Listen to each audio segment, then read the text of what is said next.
أما بعد فأعوذ بالله من الشيطان الرجيم بسم الله الرحمن الرحيم إن الله وملائكته يصلون على النبي يا أيها الذين آمنوا صلوا عليه وسلموا تسليما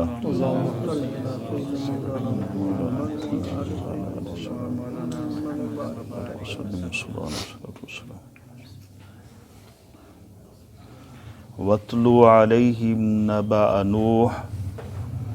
إِذْ قَالَ لِقَوْمِهِ يَا قَوْمِ إِنْ كَانَ كَبُرَ عَلَيْكُمْ مَقَامِي وَتَذْكِيرِي بِآيَاتِ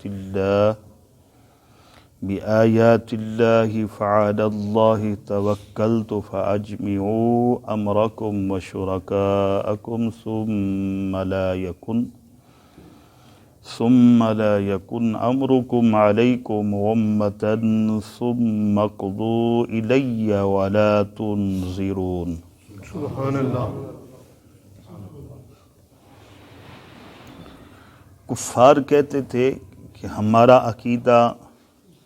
بالکل صحیح ہے، یہ اللہ تعالیٰ کی طرف سے نازل کیا گیا ہے۔ حضور علیہ السلام کے بارے میں کہتے کہ انہیں کیا خبر ہے، یہ غیب نہیں جانتے، انہیں کیا خبر کہ تورات اور زبور کے اندر کیا لکھا ہے۔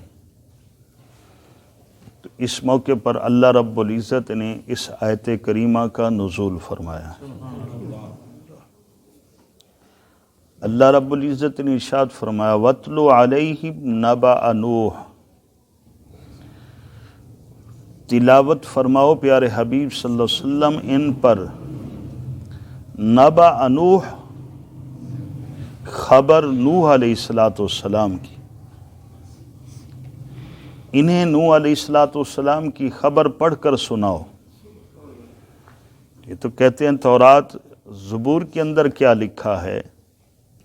تو آپ اس سے بھی پہلے نوح علیہ السلام کی خبر کو پڑھ کر سناؤ، تاکہ انہیں خبر ہو جائے جو نبی نوح علیہ السلام کی خبر کے بارے میں خبر رکھتا ہے، علم ہے، تو بعد میں واقعات کی خبر کیوں نہیں رکھتا؟ انہیں بعد میں غیب کی خبر کا علم کیوں نہیں ہے؟ اور یاد رہے اس شان نزول سے دیکھو معلوم ہو رہا ہے کہ یہ کہنا کہ حضور کو غیب کی خبر نہیں،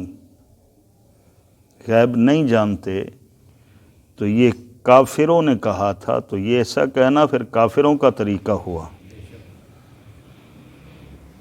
کہ حضور نہیں جانتے، حضور کو غیب نہیں، تو یہ تو اعتراض کفار نے کیا، تو یہ کافروں کا طریقہ ہو گیا۔ مومنوں کا کیا ہے؟ مومن تو یہ ایمان رکھتے ہیں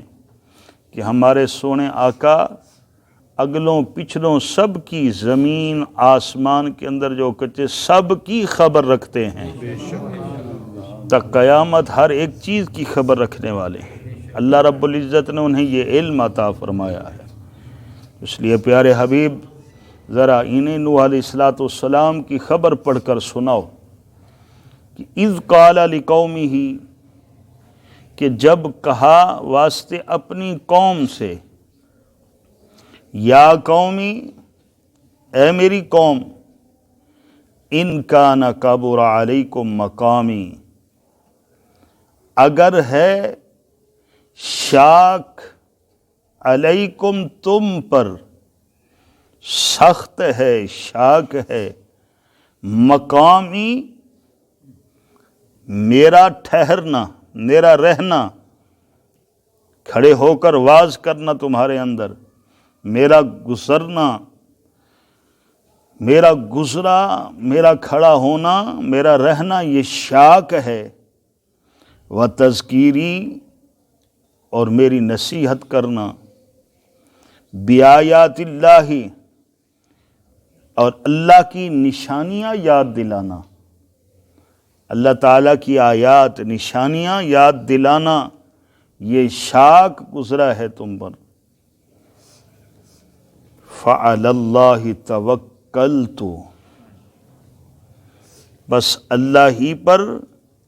میں تو ہمیشہ سے میں نے بھروسہ کیا ہے، میرا بھروسہ ہے، میرا تو اللہ کی ذات پاک پر بھروسہ ہے، ہمیشہ ہی سے میں اللہ کی ذات پر بھروسہ کرتا ہوں۔ تو فَأَجْمِعُوا، کہ تمہیں پھر چھٹی ہے، بس جمع کر لو، مل کر امرکم، اپنے کام،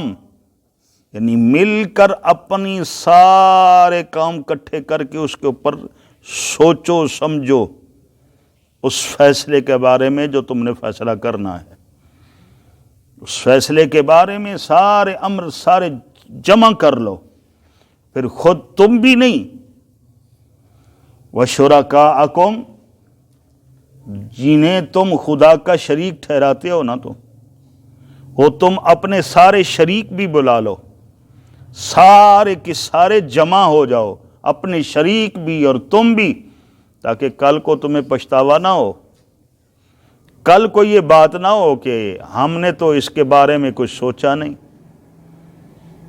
یہ تھا تو اس کے بارے میں ہمیں کچھ سمجھنا چاہیے، ہم نے تو سمجھا ہی نہیں۔ اس سوچ سمجھنے کے بارے میں بعد میں جو تمہیں کوئی غلط فہمی ہو یا یہ کچھ ہو، تو اس سے پہلے پہلے تم سارے شریکوں کو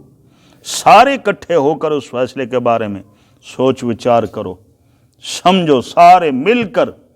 اپنے جھوٹے معبودوں سمیت اپنا کام پکا کر لو اس فیصلے کے بارے میں سارا، تاکہ تمہیں کوئی شک و شبہ نہ رہے۔ ثم لا یکن امرکم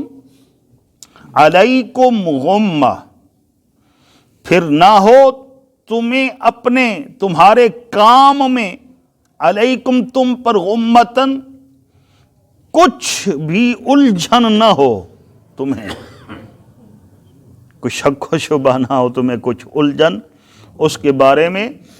نہ ہو۔ ثم اقضوا الی، پھر فیصلہ کرو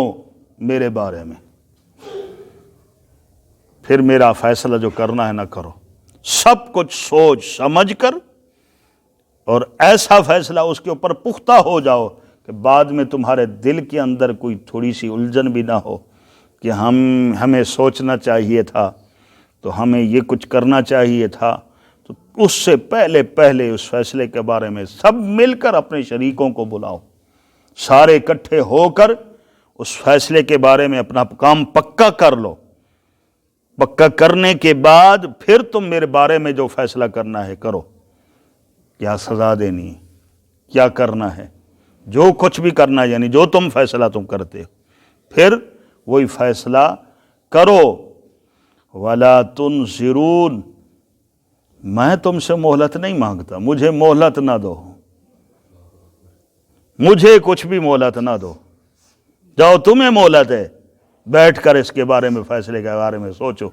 سمجھو، کیا کرنا ہے کیا نہیں کرنا، سب کچھ تم مل کر سب کچھ جو کچھ کرنا چاہتے ہو، جو اس فیصلے کے پر متفق ہونا چاہتے ہو جاؤ، تو اس کے بعد تم فیصلہ کرو میرے بارے میں، تو کیا کرنا ہے، مجھے مہلت تک نہ دو، فیصلہ تمہارے سامنے آ جائے گا، جاؤ تمہارے چھوٹے جو کچھ کرنا چاہتے جاؤ کر لو، دگے کے میدان تو لگ جائے گی خبر۔ اللہ رب العزت عمل کی توفیق عطا فرمائے۔